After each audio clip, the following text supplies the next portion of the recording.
Adeshima my mamunyina jo kase ebo ayensa ka na ye de bram ye de fi ship house abeka junction akra ye de bro baby a wo hwe yen efri bia kase ebo die edimo akotene ebi ene se mampanyi John Dramani Mahama efiti ase a wo de ensem atu edwa ewo UN ni nyina no efa enka na se hwe abakosemu se de ye fa enkrofo ema wonom ekọ enkwasum no eno ho asem Watch say, as a fata sempeni for betumi abua na emra etumi aye adwuma sanse se ofo obi akoa eye bone kese na sansem kro na ho na UN Secretary General akasa de atudwa se nkwasom abrebi atwom e course no eye nipa bone for sem etia nipa asetena ene nipa enkanko wode atu edwa se Ghana ehia se ye betumi aye nhihye papa san nhihye papa emu ebeye bambo ewo yenhu me kire bibrem ase ye wa aman bi wo ho a de friend no cross border no yenhwe sentokwa NC away higher local government ministry ena ede atu edwa Ghana mampanyine ho kani mame Lodina Mahama wakasa ede atudwa se wiase mofra bambo no braso se ye de na si form na etu ho na monsa ne yese na efata na Bank of Ghana wadan dwumadie sonko dadada yenim se abakosemu no ade a ye twi nipa dodo no a de free aman ahodo so titiru bibrem ha Ghana nko ano ye ka se de yesi etwe Ghana de hye de wo mu free ha tetete de wo mu kọ amonone ema wo mu kọ nkwasemu ana ade bi a eni enyan yie papapa eno nam so ama ene ye yi se de mampanyi John Dramani Mahama de nsem ekotu edwanom wode akwakoto UN headquarters New York abra wo mu ehia mu no esefata se wo mu ebegina afa eno no eye abakosem ede na yetimi aka enipa tuntum black a ye fa yen de ye kọ ama hodo so ekoye enkoa no ese fata se ye betimi ahwe na emra ene enuoma hodo ewo ho no ye betimi asesa no na etimi aboa we ensam ahodo a UN General Assembly ewo New York mampanyin ekoye a wode etu edwa ena wo kire se ese fata se ye betimi aye nhihye pa na yasesa no ama no aboa na we mu nyina no eye bone ayeye editia enipa Enhyemukase ekoso ewo bi manso na Ghana mampanyine owura John Dramani Mahama de nanim onyam kopi mu ase no mampanyine tuna no mutu se enkwasom abere bi etwemu ekoso no eye nipa bone fosema sabre no amaya no mudidwa na omotonkwa no omoye editi akobibini anampomuye editi adasa na Ghana African countries do na so kan hone asoro waka na ye de to sama nanim se sanu muntu abere bi etwemu omutu ye no omode tete nipa fo ahodie so nti Ghana ye gina bibifo nyina na mu na yasere se ama hodo omodon UN ku no omfa chitapantai na chi na se empatesika na se emobi wo ho no mu omohwe na omode bo bibifo sanse sana mo mutu ye no ama empuntu na nke wo se ye duru kra wo mpempenso bi se wo man no ya de nyina no etimi aboye mpapapa na Ghana mampanyi ni chire mu biem se san komo a Ghana ye pagya yi enye yenko a na yidi animu ama hodo odon abibrem kabomuku ama hodo abibrem atoye ena ama hodo ankwasom ekoso mama mu no ya de omu nyina no omode chitapa ema Ghana se yenkoso na yenko se na be na ankwasom ekoso bre bi atwemu no ye behwe na ama hodo no omudi mu akotene no omebe pata ebibifo. I stood in this exact place and served notice that Ghana will move a motion to declare the transatlantic slave trade the gravest crime against humanity. This current draft resolution is a result of months of consultation and consensus building by continental bodies, nations, experts, scholars, and jurists, with the sole aim of achieving a united front and grounding the final outcome in truth, compassion, and moral conscience, remembrance, education, and dialogue. So today we come together in solemn solidarity to affirm truth and pursue a route to healing and reparative justice. The adoption of this resolution serves as a safeguard against forgetting. It also challenges the enduring scars of slavery. Madam President, let me conclude with two significant quotes by two great leaders of history, one of them white and one of them black. The former President of the United States of America, Theodore Roosevelt, said, and I quote, "With a great moral issue involved, neutrality does not serve righteousness. For to be neutral between right and wrong is to serve wrong." Again, civil rights leader Dr. Martin Luther King also reminds us, and I quote, "The arc of the moral universe is long, but it bends towards justice." We've traveled this long road, each step guided by a desire to be better and to do better.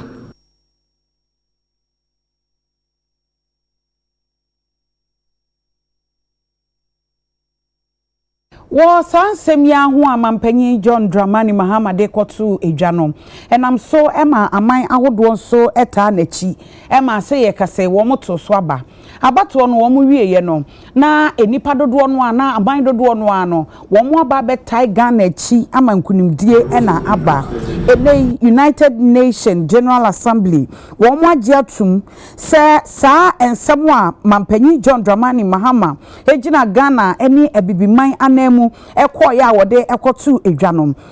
ade bia wo mo agye atum ama ekire se saa bre no a ensem no esisi ye no ana ye sisa enipa ema wo mo ekoye enkoa no na ekame ayese ye bonekese a wo ye editi a enipa wei enam so ama wei mu nyina no wo mo asinipo ama ayenkunimdie ede ama Ghana afesusu we kire se ampa Ghana asem bia de beto dwa no sabio kronto emu odu nyansa wom ena emu nso do enti yasom sei no na eyade bia be ya asen na ho a eba betena sepa na wonum ewieye no na member state aman ahodo bese wo ha ne aduonum yensa 123 ena wonum age atomu a ni nyina no wonum toye enipa miensa pe ena wo mo kire se dabi ade we de nya ade a ye bepene so eno eye aman miensa ena wo mo etuti aye emu aduonum miensa de o mo de no na akwakoye te se ai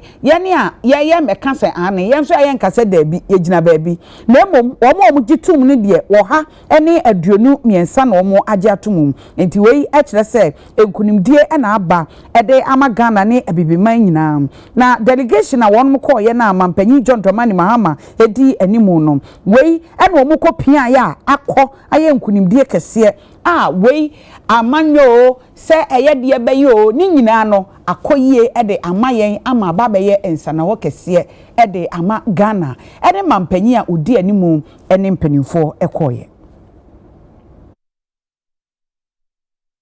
na wei enenam so a General Secretary edema UN ko no owura Antonio Guterres ono so akasa no wochire mu se ampa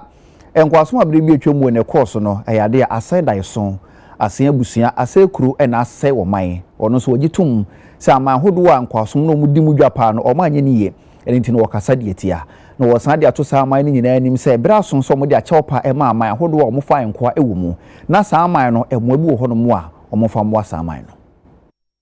The economic, financial and trade networks that enabled elites and empires, including my own country, to amass wealth built on stolen lives and stolen labor. And the barbaric punishments that maintained control, from shackles and iron collars to flogging and sexual violence. This was not simply forced labor. It was a machinery of mass exploitation and deliberate dehumanization of men, women and children. The wounds run deep and often go unrecognized. I've often said the transatlantic slave trade was a crime against humanity that struck at the core of personhood, broke up families and devastated communities. To justify the unjustifiable, slavery's proponents and beneficiaries constructed a racist ideology, turning prejudice into a pseudoscience. This perverse global order thrived because power acted without conscience, and we must use our power for better ends. By reflecting the false narrative of racial hierarchy and calling out the ugly lie of white supremacy, by dismantling its damaging falsehoods online, in the media, in schools, at work, in politics, and within ourselves, and by working for truth, justice, and repair. We recognize the extra countries are taking to apologize for their role in the evil of slavery, and to join an honest dialogue about its lasting consequences. But far bolder actions and many more states are needed. And this includes commitments to respect countries' ownership of their own natural resources, and steps to ensure their equal participation and influence in the global financial architecture and the UN Security Council. I urge all member states to become state parties to the International Convention on the Elimination of All Forms of Racial Discrimination if they have not already done it. Bank of Ghana, one ada Cyber and Information Security Directive 2026 one ada inedi. Na we no womo ye wo incremental mase ya. Eno eba beboa ama bambo ewo ye data sem ho. Afa ye ne ye nim se AI wama ne hom ne so papa na eno obia edidi dwuma. Enti se edidi dwuma saa na se fata se ye fa so ne etimi bo ye data ho ban. Ye wo ensem ahodo bi ewo te se Bank of Ghana ye data ne ni kwan se e free oman mu e ko oman foforo bia so e wo se tena ye ni ankasa ye man mu na ye resilience. We are not only protecting resilience, we are not only protecting infrastructure, we are protecting confidence in the entire financial ecosystem. The directive is built on the pillars of robust governance, clear accountability, but also proactive defense. It introduces several critical innovations that are designed to prepare us for the future. As financial institutions increasingly adopt AI for fraud detection, credit scoring, and customer service, we must ensure this is done with rigorous governance. This directive provides the very first comprehensive framework in the financial ecosystem to ensure that these black box systems, these systems are fair, they are transparent, and they are secure. We listen to the industry in putting these together. We understand that a small rural bank, for example, does not have the same resources as a large multinational institution. And so this new framework scales our requirements based on an institution's size and also on its risk profile,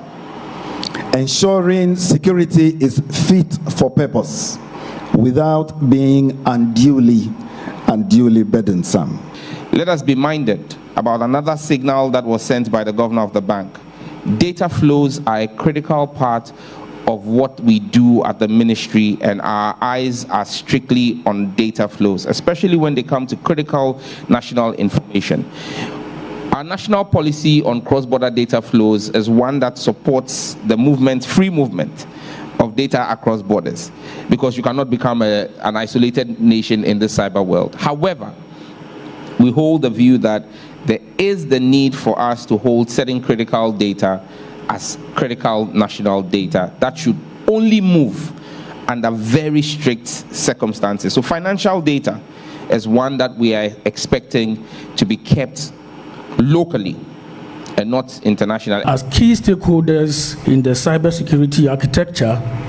the community of banks stand ready to work with the central bank and all the other key players within the cyber ecosystem to ensure that, as the governor said, we have a communal defense for the cyber security of the country. Awie Ghana de she besrem na ya homeka se bono so ye ba na ka chire bia no ye de besom.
Awie Ghana de shema kwaba ye toa yensem no eso a. Oso for that so ye hwa asase ene obode ne patwe ho hia so ano ene wo munyamfo Emmanuel ama Kofibua na wodi adom nim akwakope mu ewo atoye epoye mantemu kwakohwe foma gudi tu a ekoso ho no kwampa ade hye ni tu ede afa na wodi wani kire mu ewo Kaduna Namdini Company Limited wofi wani ho otsa kire mu L International Mining Company na ansana no na woni Upper East Mantam ne so afo edikan di ehia omobo apro ni wiye de wani kire mu ewo Tongo ahemfie nso okokoda won hodi ede kire nananom. By the time we finish mining, we should all be very proud that in the course of this mining, we empowered so many Ghanaians, we transferred so many technologies. And so the thing I can't stand is the things we have capacity to do in Ghana, we are not going to bring it from anywhere. And so I am big on that one. And I am not going to compromise on that. We are working with you, but I want to make sure I draw the red line on making sure that you meet those specifications. The thing that we have to also is that I draw a red line on those who front. Fronting is like a sin. You go to hell with it. That we have to tell you. The government above us, and we should discourage because we don't. But I have to say generally that we have come because we want to support Kaduna Namdini to succeed. We want to really work with you so that we can look back to say that this company is really a leader in this part of Ghana. There has been an increased inflow of different kinds of people into the area, and as a result, there has been surge of armed robbery and other illegal activities in the area. This worrying trends needs to be addressed, and we are therefore calling on the relevant authorities to increase the security personnel in the area, and as well as necessary logistics to improve the security situation in the district. Honorable Minister, we are calling on you and the relevant authorities for us to work together to safeguard our land and resources. You cannot come here without me talking about the Balco tomato factory. It is in my traditional area. I have called severally for government support and reactivate it as soon as possible. Now that we have been blocked by Burkina Faso. Afeye de ni echre ya Mosokro eno ewo Côte d'Ivoire. La Côte d'Ivoire eho ena oswafo a on hwe ye local government bichire enkronkuma ne na memumpuntu mu na wakopie mu ewo ho a na eye ensema hodo a wode etu edwa djumadi ekoso eye conference ekoso wo Abidjan Côte d'Ivoire na wachese we eye etifi social cohesion we soko project aya wo ye ewo etifi do mantam no e na wo hwe aman ahodo a wonom ewo Gulf of Guinea wo mu nyina kwakohia e na wo twetwe nkomo na ne nsem ni bi ode tu dwa na wo kire se wo hwe empuntuo ni bambo a eno no ekọ enyade abetimi ate wo mo ntam da se aman ahodo a wo mo ye nuanom wo mo ben ye no empre bebre no ewo se wo ho a wutimi hwe se ntokwa entimi mamo ntam na anu asem ye si ye wo Burkina ema emeye omukwa akofa entosi ye kokunkum wo mu mema na ewom ye kunkum wo mu ne esisi ye no na ani enyan enti bra no ewo se wo boban ewo se wo hwe so se entokwa bi ama woni unua wo ben wo no entem nkomodie na ne dwumadi a ye di no ne nyina agina kwan a ye befa so a fight climate change no eye se wo hwe a obeti yesi o fulani fo ne ekwiafo ekun ewa agogo fulani fo ne ekwiafo ekun ewo bono fulani fo ne ekwiafo ekun osire ne nyina agina climate change no so ehi ena nantwe no efriba ba bia no mu wo no wure na omunya omuwe no say ho no nyina climate change na ma say wure ne obio nti omu ba down. So what do we do? Say dia na ebe ya ye betimi ama saa no ma na eba nsuo ntimi nto Emaura na nantwe mu ano ewi no omunya omune akuafo ekono saa adwuma we na ne Ghana, Cote d'Ivoire, Benin ni Togo ye nyina ye pese yesi ano ede na ye wa adwuma bi a ye frɛ no SOCO, Social Cohesion and Northern Regions Program. Ne ye ne sɛ ye wo bibi a ye frɛ no plantation. Ye farmer bro no munya adwuma nye no na ya mo makodua nnua na ya tuatua muka. 1 utua muka ukon employment. 2 undua no mu dua no betumi ama nsu ato because it serves as windbreak. 3 ndua no mu dua no nso ema munya adwuma eye ena 4 ema mutumi ehwe omabusua omuntumi mfiri baby omu won se ye kɔ baby fufuro enti hwe adwuma ye wo ha no ehia pa na stidia Cote d'Ivoire edi kɔ no ene stidia Benin edi kɔ no eche se ye guduru Ghana ye wo adwuma ye fiye ye ho ni aye edi afa climate change no ni aye hu ne se e wo se ye kɔ ye chi entete ene nimdie a ye nananom no omonim no eye ade a prepare no ɛda so ɛho wɔn fa so nti yɛ ne abroni bi ba no na yɛ ne nim dada no ɛno nso yɛ ade baako a obia ɛyɛ Ghana nso ne ayɛ afa ho ne sɛ yɛpɛ sɛ nkronkron nankasa ɔmo ankasa na ɔmo som na ɔmo si sanwie mu sakrae climate change ya no ebi ne sɛ ɔmo pa baabi a ɔmo bɛsi dan asi sɛ nyɛ nsuo mu sɛ nsuo wɔ hɔ a sɛ ne ɔmo bɛbɔ nsuo ne ho ban adwuma ɔmo bɛyɛ sɛ ne ɛnko nsuo ne mu kuayo ne ade nyina sɛ ne ɛnse yɛ nsuo sɛ ne yɛbɛ use fertilizer any abapo a yɛbɛdua no ne nyinaa ɛka ne ayɛ ka ho asɛm nti yɛsua nneɛma bebree na yɛnim sɛ nimde a yɛnya no so yɛbɛfa na ɛyɛ de awura SOCO a yɛyɛ wɔ Ghana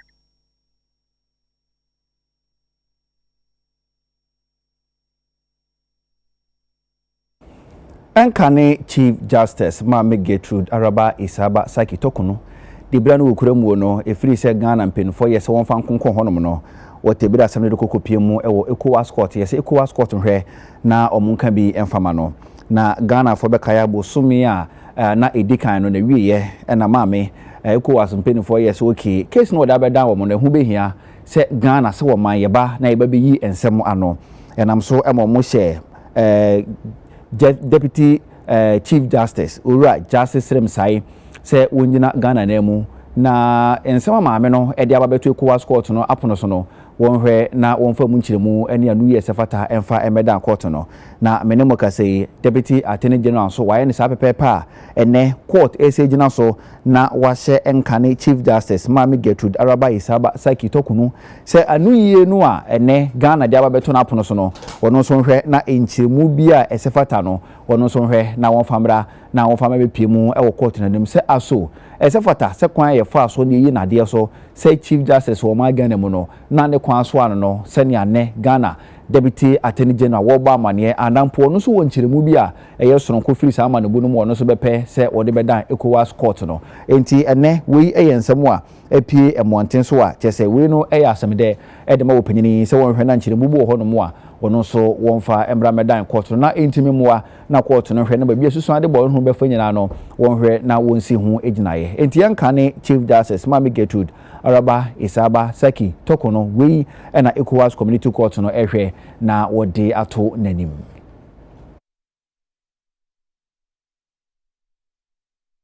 So Ediana Ghana Youth Federation no matter petition Edia Ministry of Youth Development and Empowerment say Womonshema District Assembly Common Fund allocation aya wonum ede ema National Youth Authority any youth employment agency no womo de be kose de be ya mabunu no won betumi enya adwuma aya eno beboa ama sa unemployment ne ehwo nsenkan ni nyina no ebetimi afiri ho. Received the petition. I want to assure him that we will pay the needed attention to it. We will pass it on to the office of the president and also to the finance ministry, as well as the administrator of the district assembly's common fund. And let me state that on Thursday, when the formula was passed, we were all surprised. The CEO for the National Youth Authority was the one who drew my attention that the formula had just been passed by Parliament. And so yesterday, which was the first working day after Thursday, myself and some of my management, including my chief director, had a conversation about what next line of actions we needed to take. And so we have resolved that we're going to petition the finance ministry, and the office of the president to do an intervention. And then you present a petition at the youth employment minister. Osha President Mahama Nkwana president oba wa appointee youth minister. Yesusu say saa nneɛma na wayɛ nko ano ɛkyerɛ sɛ mabunu ɛda nakoma so yie. Sɛ mabunu da wakoma so yie dia ɛne ɛsɛ sɛ wo yehu sɛ allocation anaasɛ sika a wode bɛma ya yɛde bɛdi adwuma no nso no obɛma yehu so anaasɛ wode bɛma yɛ abra wonte so wonyɛ no ho hwɛ. Ɛno nti yɛba present a petition ɛde ama minister no na gye pene sɛ ampa ɔmo soso no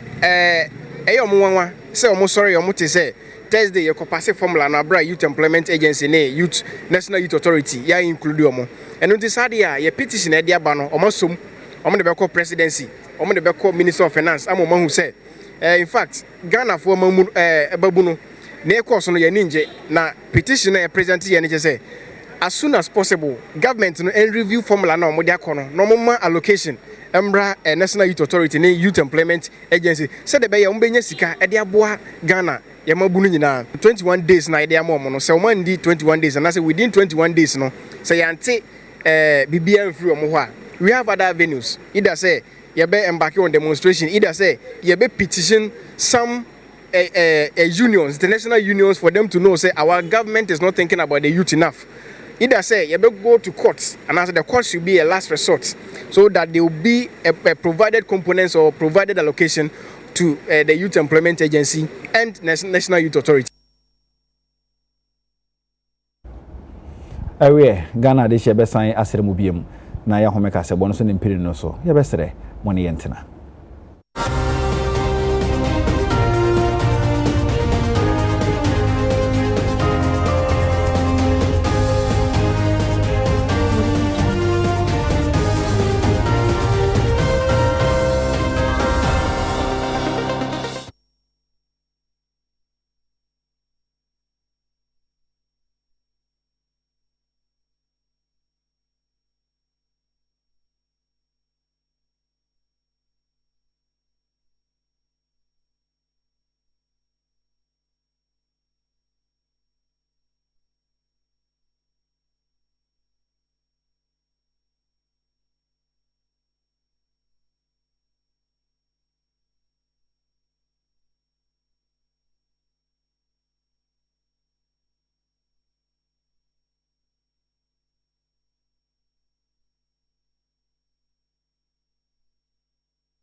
ya mamu hakwaba ya wakwaba yetwa kasebono eso yetwa yensem no executive director awoda media foundation for West Africa no ene Owura Sulemana Brahma no opanyini na wakasa na wodi atudwa se braso se yehwe se yede nhihye pa begu apono so na ensem a eba efa amanyosem ho adi mpuntu ne nkan ko bebreye no o my Ghana nko ye ne se bi me MPP ni me NDC ne bewi akiri no na botaye pa eta adekudi na chi no obehwe na chese eno no mum akwakotofom na yaye na amanyosem o se kobasa no a entimi emmoa akoto ampal active citizenship dialogue 2026 ase eno opanyini di sansem yi etudwa say ye can be my main can be dwumadie ya ye wo mu ya na memo ya ye wo mu no nka ya say abrabia no ni ayenimu ane say wo yakwakoto aba ye to aba ni wi a ni ekoso wo ye district assemblies ni ekoso wo ye potem ene ni kan ho no say ya ho keka e wo sa no ma no ho no ya na etosin kakra ena afi nso so say ya bedroom pempenso bi a o mayi mu no ya akoye say school dan ye besi a MPP ND system ekwan ne be ya MPP ND system MC yadru ba bi a o ka sem obedwamu a enya ne awo ka no say ye ne nukrum anasa enya ne nukrum na manfo ehwe ye hwe se ne awo kan wo ka tia MPP anasa wo ka tia NDC MC ye de ses ye to ses suban no so a enya de a ebebo man entino enadwumadie no ye ntoato a adwentoato a ye betoato a ye se ebe den na wo ban yi ewom se obi bedom MPP obi dom NDC de ne mom no mani bi wo ho a na enye MPP ni NDC asem na ye oman no asem entino se be ya ye nyina no ye beji atum se no mani bi wo ho a ye nko benkrom ne yanka se we de ye mfa party sem nto nchen na ye nye ne ye. There are many young people omo hwehwe edwuma ye, which is legitimate because who be here say who school now we school except me nya edwuma bi na ye, but say obi associate say unfortunately the reality and say edwuma na e wo ho no e so ase ni padodo na ye training no it is saying no who be here say na ye be ma ye ho sa entrepreneurship opportunity we ntine e bia wo ko school na apedwuma kakra bi di aka ho e bia wo hua wade bi na wa hua isenadwu bi di aka ho kakra akasa no e na betimi aboa ya ye ho ene ya share wa ha because of Star Ghana Foundation ye National Center for Active Citizenship ena ye djuma no so ye a bit of promotion of local philanthropy, but ene ya share wa ha because of Akoto Ampal meka say because of Akoto Ampal because dialogue na ye ka ho asem eno no ya name no after lawyer Akoto Ampal ye nyina dia na obetumi aye ama society no akọ enim ama nkrofo ye friend is saying ya brabo ebekọ enim obene wa akwele oklu wonom ada 24 hour sanitation na chese ahunidie no donhwe aduonu nan ni nyina 24 hour economy no ase we anamontuo kese a wono delivery across all sectors. Sanitation remains a critical pillar in our quest for sustainable development. A clean environment is not only essential for public health, but also for economic growth, tourism, and overall well-being of our people. The introduction of the 24-hour cleaning program is therefore a bold step towards ensuring that our communities remain clean at all times, in line with the broader vision of the 24-hour economy. For this policy to succeed, it must be the inclusive and participatory. I urge the Assembly to recognize and engage identifiable groups within the municipality, such as market women, artisans, transport union, and residents, associations, and actively involve them in the planning and implementation of the cleanup activities. This government places a high premium on environmental cleanliness, and we expect tangible results that reflect this commitment. The people we serve deserve clean communities, and we must not relent in our effort to deliver on this expectation. The 24-hour Clean Ghana East program represents a bold, structured, and results-oriented approach to sanitation management. It is designed not merely as an intervention, but as a sustained system that ensures continuous cleanliness across our municipality. Under this program, the Assembly will 1.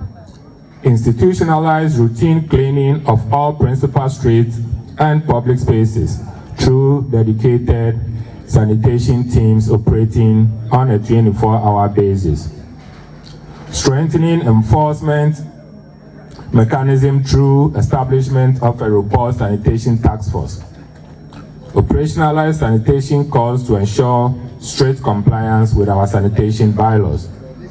Intensify public education campaigns to drive home behavioral change, civic responsibility. Invest in critical waste management infrastructure, including transfer station and resource recovery facilities, to enhance efficiency and sustainability.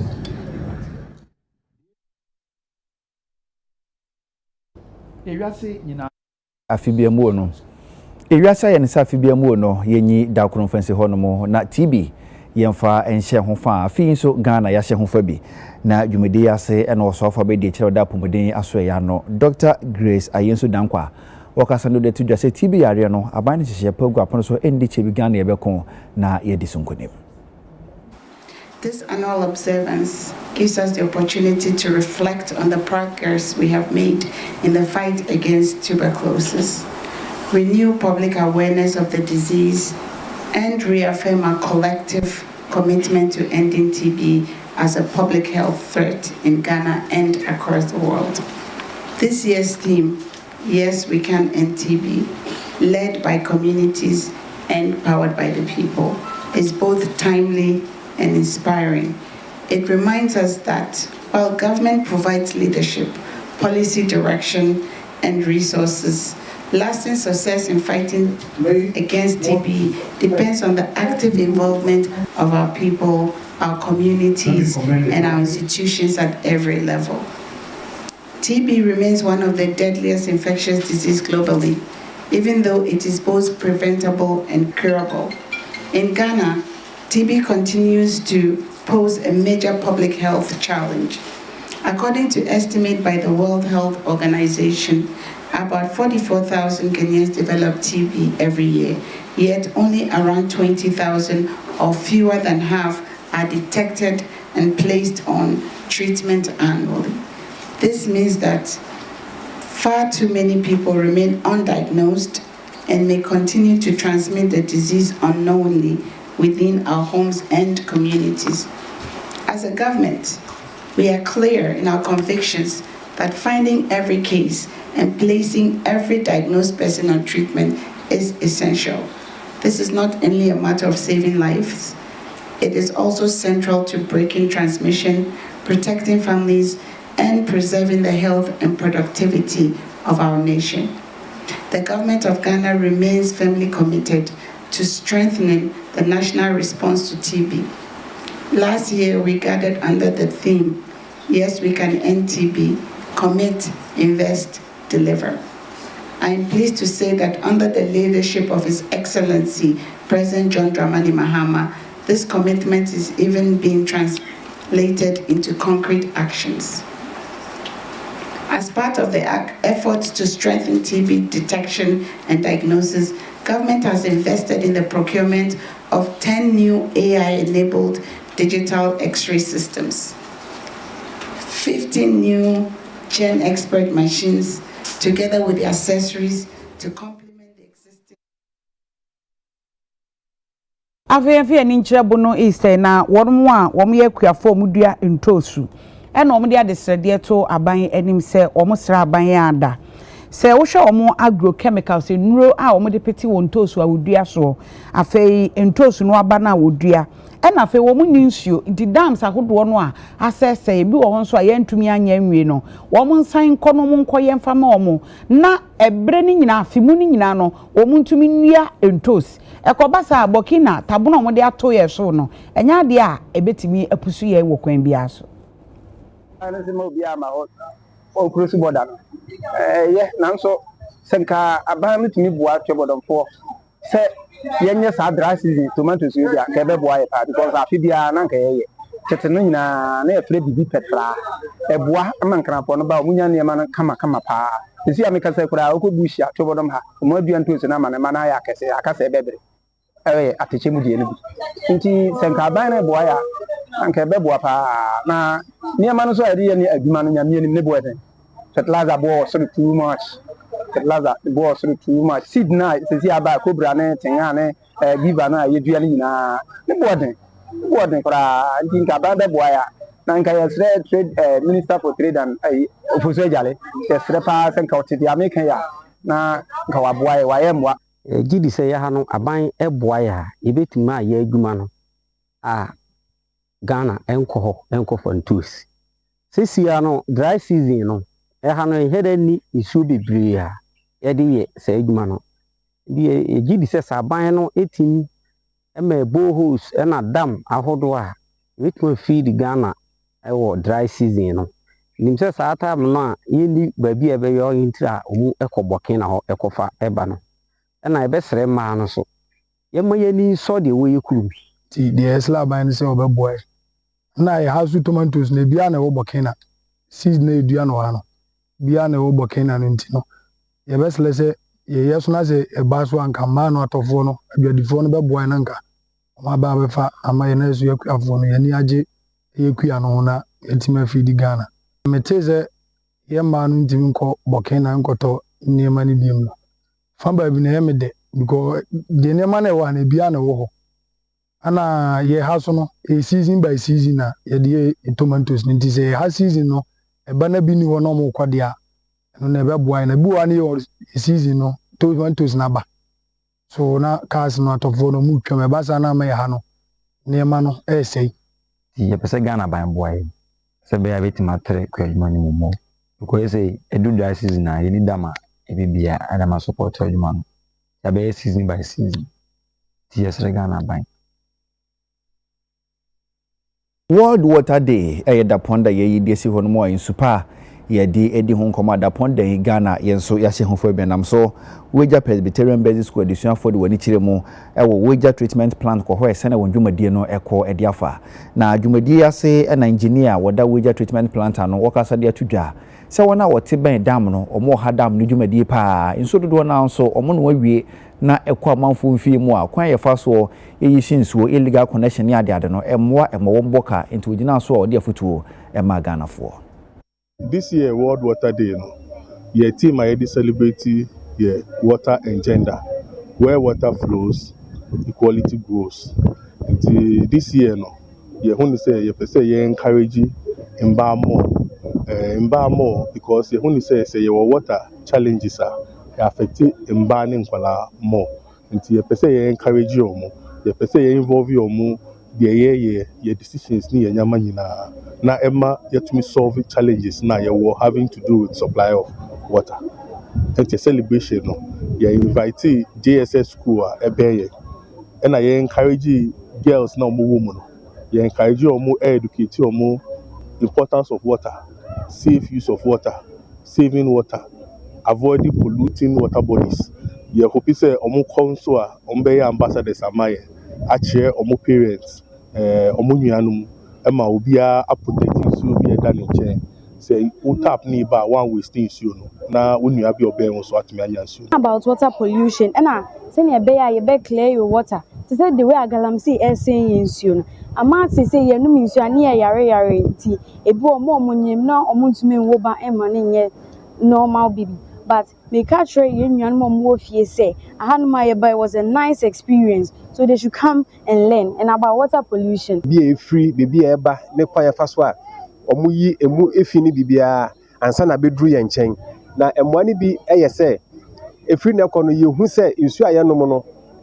sebi emfiri baby keke na eba na eye aban modembo ene Ghana waterfo da wo hyeda ye se ye menye nsu ematimemufo nti ebebo aye pa ehu nimde ene kwa befa se be kura nsu mpo ni ye nse nsu bebre se na be ya afofofo so a nsu aye nya ye num ewo ye fiefie no won so obenya ho mfaso.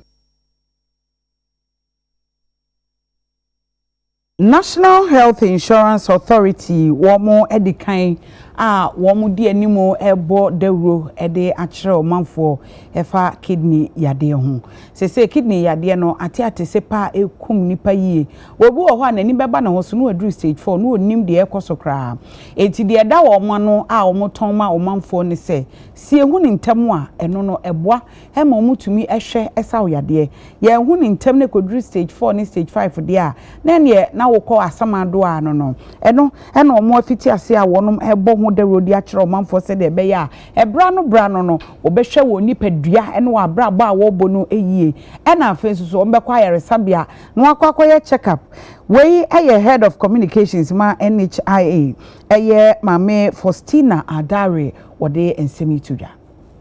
ene dwumadi a yedi yei ne nyinaa de kyerɛ sɛ ɛkwan a wɔbɛfa so abɔ kidneys ho bai sɛdeɛ munim no ɛnkyɛ bia yɛn free primary health care yɛn president ɛde to dwa ɛsɛ ɔba power ɔbɛdi ho dwuma no ɛnkyɛ bia yɛbɛ launch na ɛno so nyinaa ne sɛ ne fareba ne nyinaa ne sɛ ɛkwan bɛ ne yɛbɛfa so abɔ yɛn ho ban na mpo yankwa nkodu the stage a ɛsɛ kidney no yɛkɔ ekosiesie banbɔ ho asɛm na ne yɛbɛdi ho nkɔmɔ na sɛdeɛ munim no Ghanafoɔ bebree ɛba sɛ yɛkɔyɛ checkups yɛkɔ akɔhwehwɛ yɛ nipadua mu a ɛtɔ da adwuma mu ne abrabɔ mu nsɛnsɛm bebree nti no ɛyɛ ana yɛntaa mfa ne serious National Health Insurance Authority say this time around yɛpɛ sɛ obiara ɛma regular checkup ɛho hia no nipa bebree bi wɔ hɔ kɔmu nimpo sɛ mo bibi ɛfrɛ no saa ɛyɛ kidney nti yɛpɛ sɛ obiara ho sɛ wɔ saa ɛne dwumadi a wɔ saa ɛdi wɔ nipadua mu sɛ ɛbɛyɛ a yɛbɛtumi abɔ ho ban a yɛnkɔdu pɛmpɛnsoɔ bi a wɔ saa no ho bɛka nea yɛyɛ ho nhwee a ɛnyɛ yie ɛno de na kyerɛ sɛ oyɛ akɔ akyire too much nti yɛyɛ saa awareness sɛ ɛbɛyɛ bɔ saa dewuro yi ɛfa yɛ saa ho sɛ ɛbɛyɛ obiara bɛhu yɛwɔ sɛ ɔyɛ ɛde abɔ ne saa ho ban. My advice to the youth is really stay away from these drugs, stay away from these concoctions. Say yes, when you say you feel fine, but do not indulge in these medications, do not indulge in the concoctions. If you're not feeling better after 1 to 2 days, consult your physician. We are all there to help you. Don't sit at home until it gets worse and then you say you are coming to hospital, because now the amount you will pay, the cost of your care would go up. So my advice is, as much as possible, if you're not feeling well, see a licensed health care specialist and let that person treat you. Gomwa asema hene ena wosere wana woyɛ galamsey sɛ adawroma wudwumadi omudie no nsunsuan so a ɛbɔ man so na dɔkso ɛkyɛn fa so man yenya ɛwɔ so nto bɛsere so mu padwuma bi ayɛ a ɔmonfo mo ho enhye kwayo mu mom wanda ba dam baka da obi mo yɛ galamsey a na yɛ da galamsey ko na ɔyɛ adwuma na mo ɔyɛ ada ɔ da bi a ɔyɛ alternative ɔ de bɛ hyɛ galamsey Sana galamsey na la rutunu sa ami anchiru ngwa debi o ha kwa na azaso wa chiru na mafi o ya bra ho sam papa de o ya attractive ma and fully dem sudan ko pa o pa na bi mu amafi so o se galamsey ya ami ya da ko bi pa na azaso wa ji kwa na mafi nti no ye djuma onye djuma o da bi ye wo ye de mo profession le bi galamsey ya no o kwa bi abwe papa bi ye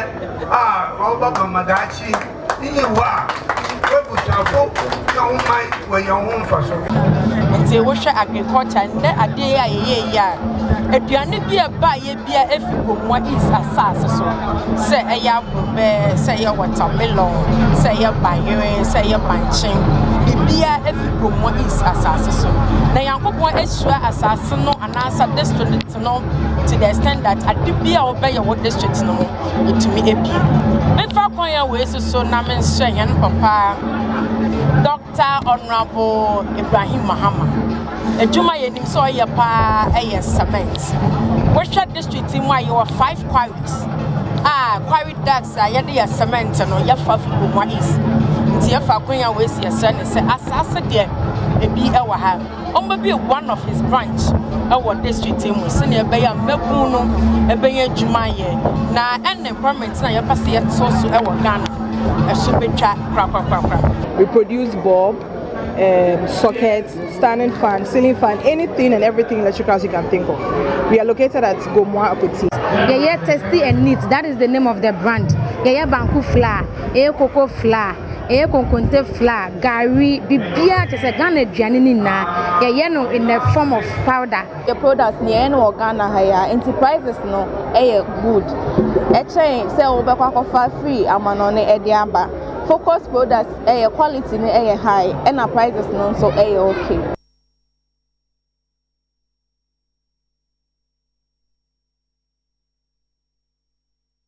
Ebusiafo ya pon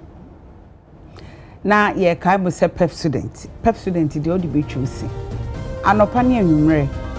sanso na pep student no ye wo ahodo ye wo de ebo wo se ne ho ban ye wo de be ma wo se na ye fitaa na face so ye wo de be ma wo numu aye hwa